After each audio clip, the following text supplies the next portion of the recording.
ndagusuje kandi nkwifurije byiza ahantu hose uri hatandukanye. Wowe ukurikiye amakuru n'ibiganiro yo kuri channel yitwa Mboni TV, mbaye ikaze muri aya makuru kandi bashimiye ko muri kimwe natwe muri aya makuru. Nitwa Ajabu Murashidye gusubira mu ntambara iri guhuza Amerika, Iran na Israel muri Middle East. Uyu munsi hamaze gutangazwa andi makuru mashyashya. Donald Trump yamaze guhereza igihe ntarengwa iyi ntambara ngo yaba yarangire nkuko yabitangaje.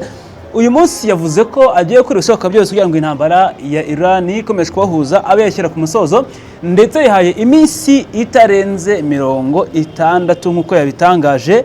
Byatinda ngo bikaba ari iminsi 90 cyangwa se amezi atatu. Turaza kureba uko yabitangaje n'icyabiteye muri rusange, ndetse na strategy yitega kuba yakoresha nkuko yabitangaje. Yavuze ko agiye kuri bishoboka byose mu mezi atarenze 2 cyangwa se 3 akaba yasoje iyi ntambara. Anavuga uburyo ki agiye kubigenza kugira ngo arangize iyi ntambara burundu nkuko yabitangaje. Kuri uyu munsi havuzwe ibindi bintu byinshi cyane, ariko reka tubabaze turebe kuri iyi nkuru y'uburyo ki Trump yavuze ko agiye kurangiza iyi ntambara iri kubera muri Iran nkuko yabitangaje ku mugaragaro. Kuri uyu munsi rero Donald Trump yatangaje ko intambara igomba kurangira bitarenze ku tariki ya mbere y'ukwezi kwa gatanu. Azakurishoboka byose ngo intambara ayirangize nkuko yabitangaje ubwo yabazwaga n'abanyamakuru icyo atekereza, ndetse nuko yaba yazana intwaro kirimbuzi muri iyi ntambara. Nabyo bivuzeho ku bijyanye no kuba yazana intwaro kirimbuzi muri intambara. Avuga ko byanze bikunze intambara itagomba kurenza itariki ya mbere Gicurasi iyi ntambara itararangira. Amerika rero yabitangaje iyi ngiyi. Ibikorwa by'inteko ishinga amategeko ya Amerika hari cyitwa war power. Ni uburyo Amerika ishyiraho amategeko n'amabwiriza yayo. Ni itegeko kandi rigena uko perezida wa Amerika ashobora gusoza intambara, cyangwa se iri tegeko ryemerera perezida wa Amerika uburyo ki agomba kuyobora ingabo mu buryo bumwe cyangwa se ubundi. Byitezwe ko n'itegeko Trump yarikoresha mu kugira ngo abe yajyana ingabo ze mu buryo bumwe cyangwa se ubundi, ndetse abe yazikoresha mu kuba yasoza iyi ntambara kugira ngo yihute birangire nk'uko bivuga. Iri tegeko kandi rivuga yuko perezida agomba kubwira inteko ishinga amategeko cyangwa se kongere ya Amerika mu masaha atarenze 48 igihe ashoboye cyangwa se agiye kohereza ingabo mu bikorwa runaka bya operasiyo za gisirikare, ndetse kandi itegeko rikamufasha ko yaba yayobora ingabo neza. Iri tegeko Trump niryo ngo azakoresha mu kugira ngo yihutishe intambara irangire nk'uko byatangajwe. Ikindi nuko kandi mu minsi itarenze 60 gusa nkuko Trump yabitangaje ngo ashobora kuba yayirangiza, ndetse byatinda ngo akongera iminsi 30 ikaba iminsi 90 yose hamwe, bityo ngo ikaba ari amezi 3 mu gihe intambara ikaba yarangira nkuko Trump we yabigarutseho. Rero ngo nyuma y'iminsi 90 ikintu Trump yakora mu gihe bitararangira ngo agomba guhagarika intambara cyangwa se agahabwa uburenganzira na kongere mu gihe ya minsi 60 igeze cyangwa se 90 azasaba uburenganzira kongere ya Amerika, noneho abe yakomeza intambara cyangwa se akoresha imbaraga z'umurengera cyangwa se n'itegeko ahita yirangiza byako kanya. Trump kandi ashaka gushyira igitutu gikomeye cyane kuri Iran kugira ngo ikomeze gufungura Hormuz nk'uko bigaragara. Hari n'itegeko rigiye kuba ryakoreshwa hano Trump naryo agiye kuba yakoresha. Naryo ni itegeko ryakoreshwa mu bihugu bitandukanye muri iyi minsi itambutse, ryakoreshejwe mu kwica Saddam Hussein, mu kwica abategetsi batandukanye. Iri tegeko naryo Trump agomba kuba yarikoresha kugira ngo asoze iyi ntambara nk'uko bigaragara, ndetse kugira ngo ya minsi yihaye igera ku mezi 3 cyangwa se amezi 2 nk'uko Trump yabitangaje abe yabasha kurangiza iyi ntambara mu buryo bwihuse cyane nk'uko bigaragara. Kuri ubu tuvugana rero iri tegeko rivuga iki? Ni itegeko ryitwa Authorization for US cyangwa se USA Military Force. Iri tegeko rindi naryo ni itegeko riteye cyangwa se rikoreshwa mu buryo bw'intambara, ariko kandi rigaha uburenganzira perezida bwo kuba yakoresha intambara cyangwa se yayobora igisirikare mu buryo runaka, hanyuma akaba yakwihutisha. Itegeko kandi naryo ni itegeko rya kongere cyangwa se inteko ishinga amategeko ya Amerika, umutwe w'abadepite ndetse n'umutwe w'abasenateri, rigaha uburenganzira perezida bw'uburyo ayobora zangabo ze muri Amerika, ndetse zikamuha uburenganzira bw'uburyo ki abigenza agatangiza intambara cyangwa se akaba yayisoza. Ikindi rino tegeko rigena kurimbura imitwe yitwaje intwaro, niba ari agace runaka k'amabandi kakaba karimburwa, niba kandi ari agatsiko kigize nayo kakaba karimburwa, cyangwa se umutegetsi w'umunyagitugu akaba yakurwaho, ndetse kandi nk'uko byagenze bica ba Saddam Hussein n'abandi. Iri tegeko ni ryakoreshejwe, niryo agiye kwapurika nk'uko ryakoreshwa mu bihugu bitandukanye nko muri Iraq n'ahandi, naho abe yarikoresha noneho abe yarikoresha. Rino tegeko tugiye kureba ukuntu yarikoresha muri Afghanistan no muri Iraq, operasiyo zakozwe mu kwica Saddam Hussein, ndetse no mu minsi ishize muri Iran byari bitangiye gukoreshwa ariko ntibyakurikizwa neza. Iri tegeko ryatangiye kuganirwa ko rigiye kuba ryakoreshwa muri iyi ntambara kugira ngo irangire burundu, ndetse zino mbaraga abe yabikoresha. Iri tegeko rigomba kuba ryafasha Amerika gukoresha ingabo za gisirikare mu buryo butari busanzwe, bitewe na operasiyo runaka ihari, bitewe n'igikorwa runaka kibaye cyangwa se kitari kihari mbere kikaba kije ako kanya. Ikindi gikorwa mu buryo bwo kurwanya abantu cyangwa se imitwe yitwaje intwaro cyangwa se imitwe y'iterabwoba, cyane cyane yaba ibangamiye Amerika cyangwa se uburenganzira bwa muntu, cyangwa se ikaba ari imitwe runaka yitwaje intwaro ibangamiye abantu benshi runaka, cyangwa se yangiza uburenganzira bwa muntu, kiruza ibiyobyabwenge cyangwa se ibindi. Iri tegeko naryo Amerika cyangwa se perezida wa Amerika yahawe uburenganzira na kongere ya Amerika, yemerewe kuba yarikoresha kugira ngo arimbure ako gatsiko k'abantu runaka. Rero mu gutangaza intambara ndetse no ku mugaragaro, iri tegeko rigomba kuba ryakoreshwa nk'uko bisanzwe bikorwa, ariko yahawe uburenganzira na kongere. Iri tegeko kandi rituma perezida wa Amerika agomba gukora ibikorwa bitandukanye bya gisirikare byihuse, kugira ngo ya operasiyo yabo niba ari gusoza igisirikare runaka, niba ari gutsemba agace runaka gatsembwe, iyo operasiyo yabo yaganiriweho cyangwa se yapanzwe ibe yasozwa byihuse. Iri tegeko kandi rikoreshwa n'abategetsi mu buryo bwihuse, bidasabye ko batora. Niba ari referendum, niba ari kamarampaka, ntabwo basaba ko batora bamwe ngo babyemeza abandi babahakane. Oya, ntabwo basaba ngo muto, ahubwo iyo perezida amaze guhabwa uburenganzira n'iri tegeko ahita yihutisha operasiyo yihuse mu buryo bw'ako kanya. Mu 2021 iri tegeko ryitwa Authorization Military Force cyangwa se US, itegeko rikoreshwa muri Amerika, ryashyizweho muri 2021 nk'uko twabigarutseho mu kwezi kwa 9. Ryatangiye rikoreshwa ryemewe na Amerika, ndetse muri ako kanya ryahise rikoreshwa mu kurwanya umutwe wa Al-Qaeda. Icyo gihe ryahise risiga umuyobozi w'ahangaha yishwe. Uyu nguyu nta wundi, hari benshi bapfuye ndetse n'abandi abayobozi bayo barapfuye. Ikindi, iyi ngiyi ryakoreshwa muri Afghanistan. Icyo gihe ryanakoreshejwe iri tegeko muri Asizi, hari henshi ryakoreshejwe. Mu 2002 iri tegeko ryashyizweho n'uwari perezida w'icyo gihugu wa Amerika, George W. Bush, niwe washyizeho iri tegeko mu 2002 mu gihe perezida wa Amerika.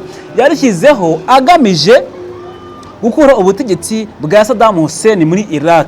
Yanabigezeho, yari ya operasiyo kugira ngo habaye ikintu kidasanzwe arikoresha mu buryo bwo kwihutisha gahunda no kuvanaho ubutegetsi, ahita arikoresha avanaho ubutegetsi bwa Saddam Hussein muri Iraq. Iri niryo Trump ashobora gukoresha muri Iran kugira ngo nabwo ubutegetsi abukureho cyangwa se arangize iyi ntambara. Ikindi cyabaye, ryakoreshejwe kandi mu buryo bwinshi butandukanye ko tugiye kubireba. Amerika mu ntambara mu 2001, iri tegeko ryo gukuraho Al-Qaeda cyangwa se gusenya umutwe wa Al-Qaeda nawo witwaje intwaro, ryakoreshejwe kandi mu Batalibani kugira ngo bavane ubutegetsi bw'Abatalibani muri icyo gihe, nabwo ryarakoreshejwe cyane. Ibi kandi byabaye ikintu gikomeye cyane kubera ko intambara yamaze imyaka irenga 20 iriho, ariko riziye rino tegeko intambara yese irangira kuri icyo gihe. Aho riziye iryo tegeko, Trump icyo gihe Amerika yese ikoresheje iryo tegeko irangiza iyo ntambara. Ahandi ryakoreshejwe ni hehe? Uwo bita Osama bin Laden yishwe mu 2021 kubera iri tegeko ryari ryashyizweho. Ariko Abatalibani bongeye kugenda bakwirotoratoza ubutegetsi bwabo busubira mu 2021, ariko iri tegeko ryakomeje kubatsikamira kugeza n'uyu munsi. Biragoye ko bakubura umutwe. Iri tegeko ryakongera gukoreshwa mu gihe cyose barenga ku mabwiriza yose Amerika yaba yifuza. Ikindi twakubwira ahangaha, muri Iraq niho ryarakoreshejwe iri tegeko. Amerika yakoresheje itegeko muri Iraq mu 2003. Iri tegeko ryakuyeho wari umuyobozi Saddam Hussein muri Iraq. Ryagenze bite? Saddam Hussein yishwe muri 2003. Yafashwe na gato hanyuma 2006 arishwa. Mu nyuma yuko afashwe yakurikiyeho kwishwa kubera no tegeko ryashyizweho ridasanzwe.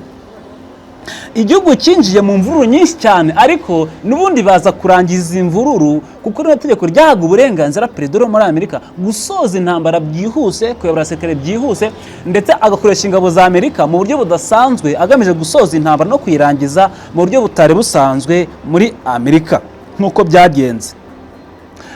Ryakuyeho kandi umuyobozi wari usanzwe, ariko amahoro n'agahenge ntabwo byakomeje kuza muri ibyo bice bigiye bitandukanye. Muri Asizi naho ryarakoreshejwe muri 2001.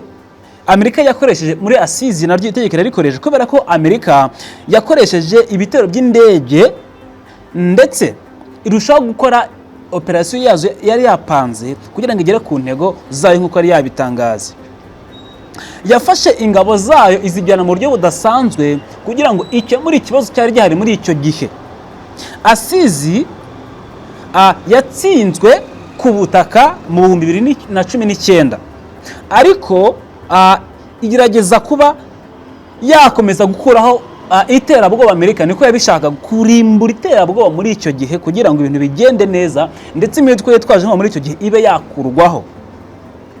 Trump kandi agomba kuba yakoresha iri tegeko nk'uko yabikoze, nk'uko mu 2020 Trump yakoresheje iri tegeko muri kino gihugu cya Iran turi kuvugaho, mu kwica umwe mu bayobozi b'igisirikare cya IRGC muri Iran, mu kwica umuyobozi witwa Qasem Soleimani. Yishwe muri icyo gihe kubera iri tegeko ryashyizweho. Byitezwe ko rero iri tegeko rishobora kuba ryakoreshwa mu kugira ngo bitangire operasiyo yihuse mu gihe y'amasezerano n'agahenge yanze. Amerika Iran yanze gusinya amasezerano y'amahoro, mu gihe hanze kuba bwumvikane Amerika, Trump ashobora kuba yasaba inteko kongere ya Amerika ikamuha uburenganzira ry'ategeko akarikoresha mu kugira ngo akoresha abasirikare muri operasiyo zidasanzwe ndetse afate bya byemezo nk'uko rino tegeko tubonye ko ryakoreshejwe, nana akaba yarikoresha bityo akaba yabasha kuva n'ubutegetsi nk'uko yabikoze banaho ba Saddam Hussein na Soleimani n'abandi, akaba yarikoresha hanyuma akaba yakemura ikibazo mu buryo bwihuse. Gusa iri tegeko ntabwo ari buri gihe cyose rikoreshwa, bisaba ko inteko ishinga kongere ya Amerika iba yamuhaye uburenganzira. Iyo yamuhaye uburenganzira nibwo iryo tegeko rikoreshwa ndetse bigahita bishyira mu bikorwa ako kanya. Gusa hari igihe bidahita birangiza intambara, bigateza andi makimbirane, ariko ryakoreshejwe henshi byarangije intambara ndetse Amerika yanageze ku ntego zayo. Abategetsi bakomeye benshi barapfa, imitwe yitwaje intwaro myinshi irapfa ivaho, kuko abayobozi benshi bashatse mu buryo bumwe cyangwa se ubundi kuvaho, bavaho kubera iri tegeko y'Amerika yarikoresheje. Ngiri tegeko rigomba kuba ryakoreshwa muri Iran mu gihe cyose ngo Amerika yaba yashatse gusinya amasezerano na Iran ikabyanga bya bindi byose, kuko Iran ivuga ngo ntabwo dutanga nuclear yacu, yanze kuritanga. Iri tegeko ryitwa Authorization for US of Military Force. Iri tegeko rihabwa n'uburenganzira perezida wa Amerika ahabwa na kongere, byitezwe ko ryakoreshwa mu bundi buryo kugira ngo arangize intambara, nk'uko Trump yahaye intego yo kuvuga ngo ahaye intambara amezi 2 cyangwa se yatinda akaba 390. Yabitangaje ubwo yari ari kuvuga ku bijyanye n'agahenge hagati ya Iran ndetse na Amerika. Avuga ko agahenge kagomba kumara iyo minsi, ariko none ko icyifuzo ari ko intambara yahita irangira. Icyo gihe Trump yese anabazwa n'abanyamakuru ku bijyanye no kuba Amerika yakoresha intwaro kirimbuzi muri iyi ntambara. Amerika yasubije amagambo atari meza. Trump yakoresha ijambo ribi cyane asubiza abanyamakuru, yavuze ngo icyo ni igisubizo cy'ubugoryi, ngo kore cyari cy'ubugoryi, ngo nuko impamvu ari cy'ubugoryi, ngo ntabwo Amerika yakoresha intwaro kirimbuzi ngo mu kwica akantu kadasobanutse k'amafuti, ngo kubera ko Amerika ngo yamaze gutsinda intambara, bityo ngo nta mpamvu yo gukoresha intwaro kirimbuzi kandi yamaze gutsinda intambara. Bityo rero Amerika yahakanye kuzakoresha intwaro kirimbuzi kuko ngo yamaze gutsinda urugamba. Niyo mpamvu yanatangaje ko intambara mu minsi itarenze 90, ubundi ngo ni iminsi 60 ihwanye n'amezi 2 byakabya, bikaba ari iminsi 60 ihwanye n'amezi 3 ngo akaba yarangije iyi ntambara ndetse amaze gufungura Hormuz ndetse Iran ngo yamaze guhindura ubutegetsi bwayo cyangwa se butanahinduka, ariko akaba yakoresheje buno buryo butandukanye twabonye agasoza iyi ntambara cyangwa se akaba yayirangiza. Gusa we yakomeje gutanga icyizere cy'uko arimo akora ibishoboka byose akaba yayirangiza. Muri ako kanya anatangaza ko hari iminsi 5 y'agahenge hagati ya Libani ndetse na Iran na Israel kugira ngo intambara ihoshwe cyangwa se irangire, kuko icyo gihe perezida wa Liban ndetse na minisitiri wa Israel w'intebe bahuriye Washington mu gusinya amasezerano y'agahenge, bumvikana iminsi 5. hari kuganirwa ibintu byinshi cyane, ariko ikibanze twagarutseho ni bijyanye n'ibyo byo kuba Trump yasoza cyangwa se yarangiza intambara mu gihe kitarenze iminsi 90 n'uburyo ki yabigenza, uko yahabwa uburenganzira. Iri tegeko ntabwo bira official niba rizakurikizwa cyangwa rizashyirwa mu bikorwa, ntabwo biremezwa niba inteko cyangwa se Kongere y'Amerika izabitora, kuko impamvu bitaremezwa neza n'iki, abademokrate n'abarepublikani benshi ntabwo bemereye intambara. Hari benshi bakomeje kuvuga ngo intambara nta kintu tumare nk'abanyamerika usibye kubiri kwangiza ubukungu bw'isi muri rusange. Iri tegeko rishobora kudatorwa bitewe nuko ntabwo bashaka ko ku isi nikomeza kwangirika. Abashobora gutora iri tegeko bagamije ngo intambara yirangize nta muntu upfuye ukomeye, ibintu birangiye mu mahoro. Ntabwo baritora kugira ngo bice abantu, ntabwo batora itegeko kugira ngo ibintu bibe bibe. Impamvu rero kuba inteko ishinga amategeko batari kumva neza, abademokrate n'abarepublikani batari kumva neza cyese batari kuvuga rumwe, bishobora kuba intandaro yo kuba itegeko ritasenywa cyangwa se ryanasenywa rigahindurirwa uburyo, cyangwa se operation igahinduka ikaba iyo kureka kurimbura ubuyobozi cyangwa se kureka kurimbura Iran cyangwa se kureka gutsemba abategetsi berande bakomeye, ahubwo rikaba itegeko ryasenywa rigamije ko iyi ntambara igiye kurangizwa burundu mu mahoro, mu bwumvikane, ibintu bikagenda neza bikajya ku murongo. Muri rusange ntabwo biremezwa n'iri tegeko rizatorwa cyangwa se ritazatorwa, gusa hari impungenge ko ritatorwa, byanatorwa rigahindurirwa inyito, uko abantu benshi muri Amerika ntibari kumvikana kuri iri tegeko cyangwa se kuri iyi ntambara. Nibyo bigezeho muri aka kanya. Mwakoze kwa natwe mwebwe mwese aho muri hirya no hino hatandukanye. Nitwa Ajabo Marashi. Imana ibarinde mwakurikirana kwa natwe muri aya makuru. Imana ibarinde gaciro komeza. Jobless. Imboni TV, imboni ya rubanda.